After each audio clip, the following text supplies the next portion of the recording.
Here is how to change Facebook or Instagram password. So when you open up Facebook app, you not see menu icons. So basically just swipe from bottom to top and you will see this menu. And now we should tap on three lines at the top left corner of the screen. Once you're here, proceed to settings and privacy.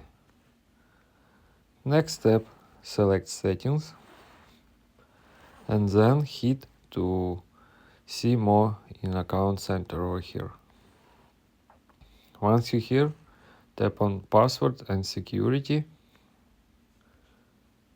then tap on change password, select one account to make changes, for example Facebook or Instagram,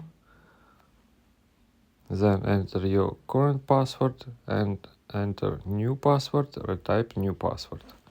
Then tap on change password. If you want to change Instagram password, tap on Instagram, then enter your current password, enter new password, enter type new password, and then tap on change password.